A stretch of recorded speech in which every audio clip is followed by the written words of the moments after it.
What's up, guys? It's Duval Brandon. and we're here to talk about a couple of our go-to rifle setups because that's what people on the internet do who want to make a video about guns. So let's start off with the first obvious thing is what is the manufacturer of the core component of your rifle? What is the receiver and what is the barrel? All right, so the receiver itself is a Palmetto State Armory lower. The upper itself, not exactly sure, but when I did get the upper receiver, it did have a Roscoe Manufacturing barrel in it first. When I first got this set up, it was 11.5.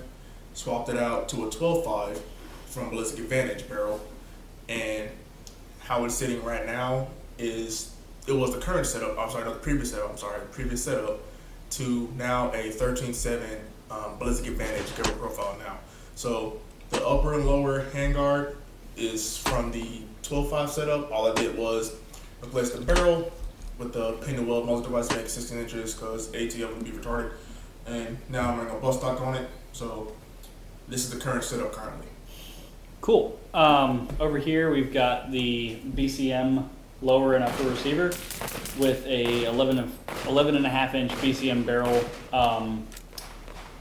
Basically all my parts are BCM proprietary apart from the trigger, charging handle, and the peripherals. So lights, optics, obviously, suppressors. When I started off, it was a pistol lower. It was a BCM pistol lower with just a buffer tube. And I bought a SBA 3 pistol brace. And I then bought an 11 and a half inch BCM upper. I bought a set of Daniel Defense iron sights and threw my Rugged Suppressors Micro 30 on the end of it. And that's how it started its life, and then it ended up evolving into what it is now. So I guess moving on to our next question would be, what optic are you running on your setup? Okay, so this is my first holographic. Prior to this, it was the HoloSun 510. Was it the HoloSun 5? Yeah, that looks like kind of like an EOTech. Yeah. That one. So I was running that one at first. And I was running that with the magnifier combo on it, and then got rid of that. Now I am currently running the Vortex UE Gen 2, and it's of course the holographic optic. This is my first holographic setup on it, and so far I'd say I should have gone with this off the jump because of one, reliability, how it's built, warranty of course. And just the reticle itself is crazy. Like, it has the same EOTech setup, but it's different. Same, but different. On the bottom, it has like a little triangle on the bottom of the actual optic itself. It's to where if you're gonna shoot between I think it was like between 5 to 25 yards, you can pinpoint your shots by using that triangle, right? And then anything outside of that, you use a dot. So same setup for it, but it's just a different reticle design for this one. How about you? I'm going with, which is the internet's most hated red dot, which is the Trijicon MRO. The Trijicon MRO is the worst red dot on the market. Yeah, that title isn't clickbait. This thing is a fucking problem. Not the HD, just the MRO. And no, I can't sell it because I painted it because I wanted to. And behind that we have the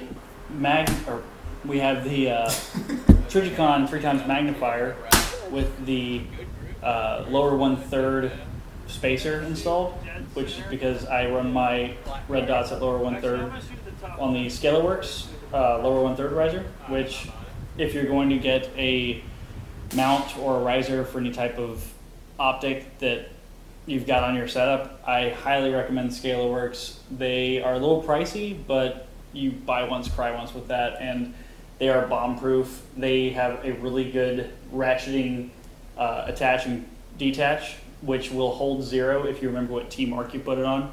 Like, it holds 0 perfectly, so I can take this off, throw it across the room, go get it, put it back on. I'm not losing my 0, which is important to me because I'm rough on everything, so it needs to hold 0.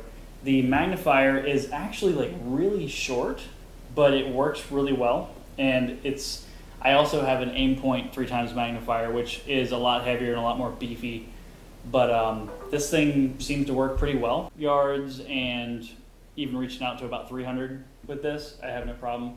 I don't really practice a whole lot past 300 because 11.5, and that's what other rifles are for, I guess. Not that I couldn't reach out further than 300, but not really the whole goal in mind behind this particular setup. So, question. So you mentioned that it's a HD model. What's the difference between that one and the HD?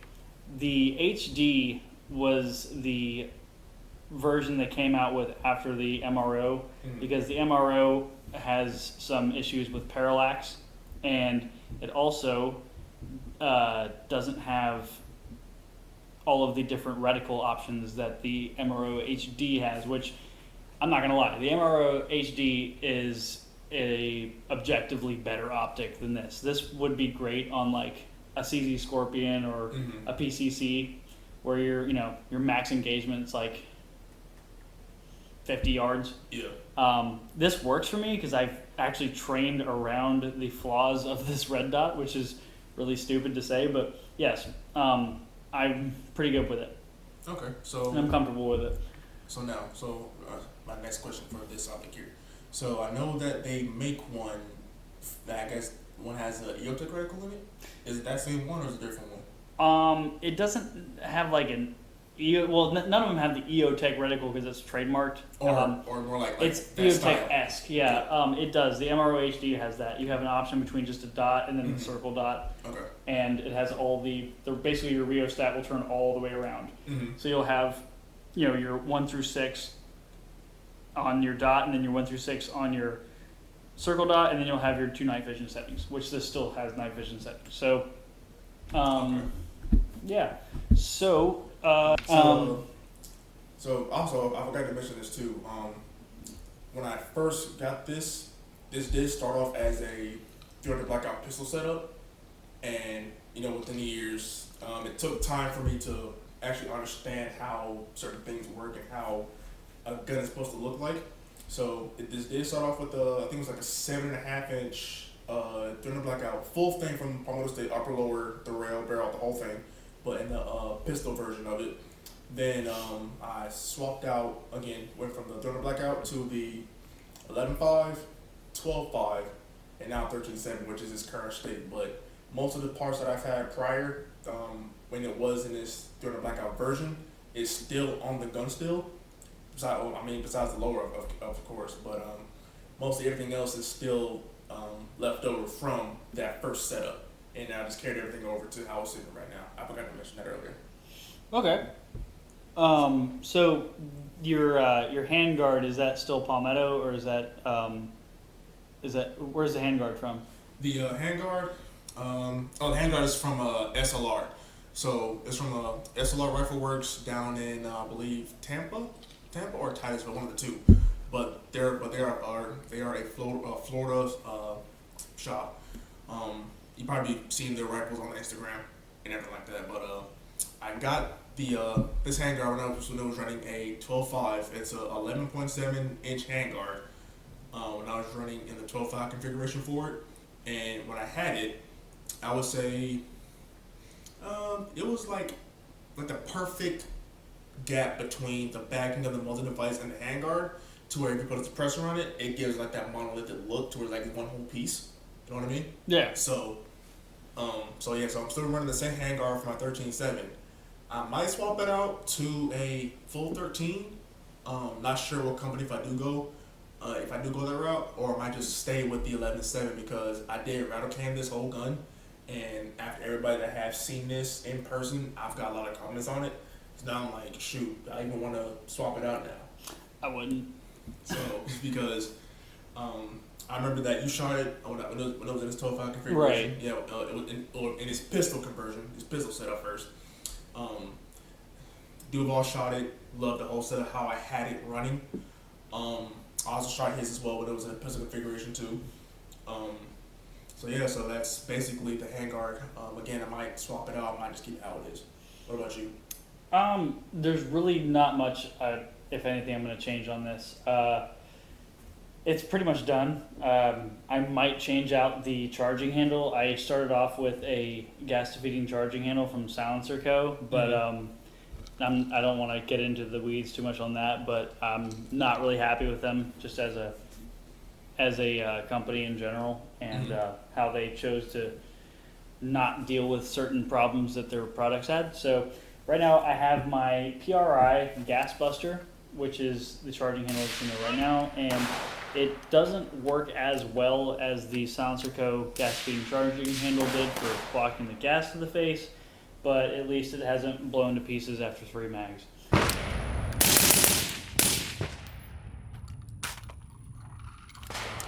Oh no. Silencer Co. gas defeating charging handle. This thing, yeah, so everybody I know who has one of these has been having this problem. I even beat down the roll pin to hold the arm in place, and it still flew off into oblivion. I gotta find it.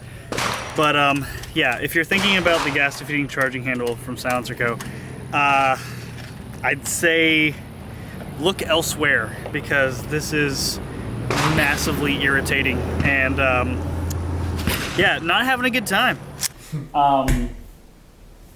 Yeah, this rifle is pretty much where I want it to be. I don't see really changing anything out on it. On the front end, I guess we can switch to that. Yeah. I have the Surefire Scout Pro, which is on an M-lock flippy mount that they have, and you can tighten that down if you don't want to flip the side too much. I have mine kind of loose because it makes it easier to take off the suppressor. But yeah, I'm running a Surefire pressure pad, and yes, I did spray paint the light body, the handguard, the optics, the magnifier, everything except the tape switch and the suppressor, because if you paint your suppressor, you'll regret it, because it'll be all smoky once it gets hot, and then you end up breathing in like paint fumes. But yeah, so I can tilt the light to the side to get the suppressor off, and then, you know, when I re-index and then tighten the locking collar back down, you just fold it back and it's ready to go. So question. So would you happen to, or let me ask you this. So the setup that you have right now, right, the mount, right? Would you keep that same mount, or would you want to go with an extended, like Arasaka or T-Rex Orange mount, to try to limit some of that suppressor shadow? When you're the suppressor shadow, I haven't really noticed it a whole lot. I mean, it exists obviously, but it's not bad enough for me to be irritated by it. And I guess that if it became an issue, I would go that route. But the reason why I don't want to go with a light bar on this kind of gun is because I'm rough on everything, and light bars put more of the weight of the light out near the end of the fulcrum, and the potential for it to snap is a lot more likely when you're talking about an M-lock sort of setup. Like, M-lock is good, but it's not Picatinny. It doesn't have that rigidity as much as Picatinny does, and I'm not saying that the rail would break. I'm saying that I wouldn't trust the mount not to break if I were to extend it out far like that. So the way I'm looking at yours right now, it does put the light out just to the end of the muzzle device, which is good. Yeah. And then when you ever end up getting like a dead air can or whatever down there, it's going to be about, you know, probably about here. Yeah. So it'll be about the same distance off as mine is. So, I mean, the only way I could say you could get around that is if you were to get a longer handguard, and that would push your light out past it. But honestly, I see myself dropping my rifle or banging into something like here, and the pressure of that snapping it in. Now, if there was a can here, the can would take it would hit the can and not be able to go anywhere. But I don't know. I always look at things on the gun like, one, do I need it? Two, if I need it, how likely am I to break this thing? So I try to keep it as simple as possible. Yeah. So that's about it. How many rounds would you say you have for this gun? Oh man. In its current configuration as a 13.7, so far, I'll probably say like close to 1,000 just on this setup alone.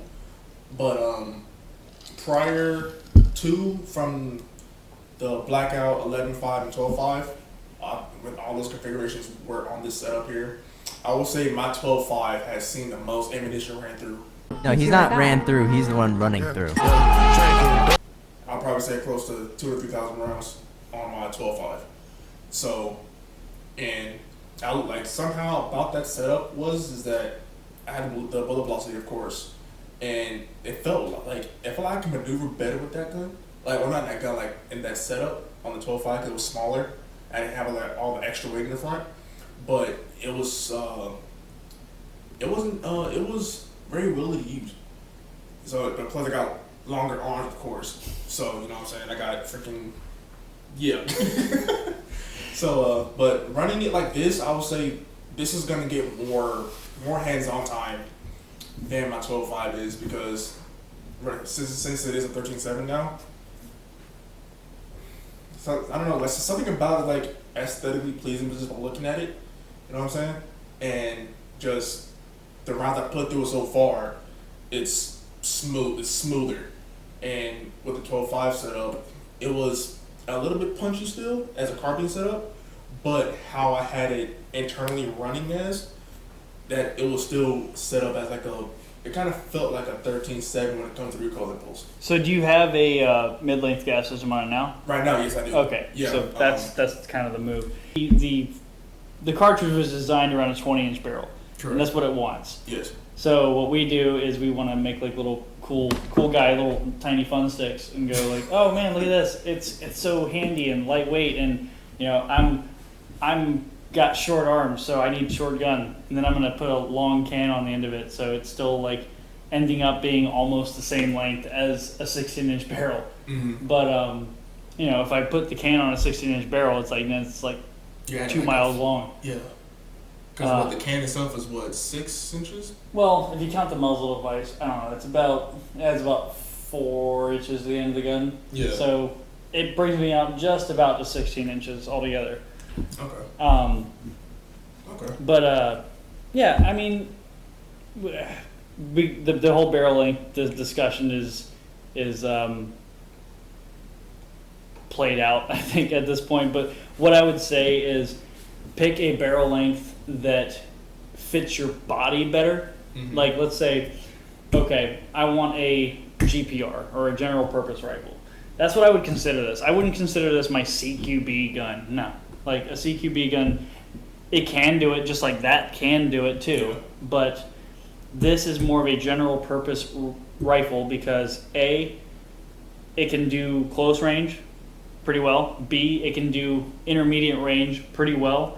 And C, it fits me perfectly because I set it up to fit me perfectly, just like he set his up to fit him perfectly. Mm-hmm. And if you aren't doing this and you're taking things seriously, you should be doing this. Like, set up your rifle the way you want it. Cool. Get your chest rig, your plate carrier, your belt, whatever. Go out in the woods. Do like a 10-mile ruck. And then at the end of that, tell me if your rifle's the way you like it. Because right.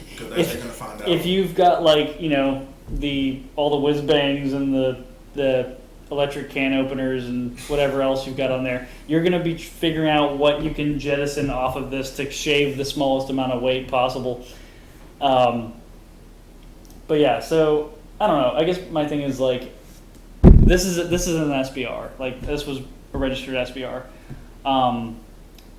With AR-15s, I would recommend owning at least one registered lower so you can run whatever upper you want on it, as long as you keep the original one intact, that you can put it back together. But just bite the bullet, pay the $200, get a lower. Doesn't matter.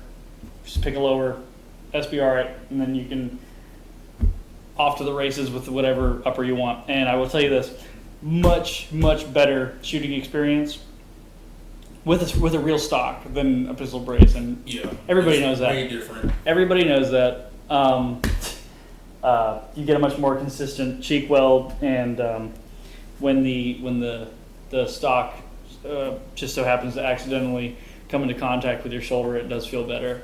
Mm-hmm. Other than that, that's about it. I guess comment what your go-to rifle setup is and what you like or don't like about our setups, what you would change, what you would leave the same, or let us know what you think. Anything to add, Brandon? Also, so since you brought one more thing, so since you brought up the whole figuring out like what you want when it comes to your setup, gear, all that type of stuff, get training, get fit, because ounces equals pounds, pounds equals pain, and for me being a current member serving in our armed forces right now, I know what this feels like, and if you're not properly training with your gear and what you have on you, you're gonna fail. Thanks for your service. You're welcome. Now pay me. I already do. All right.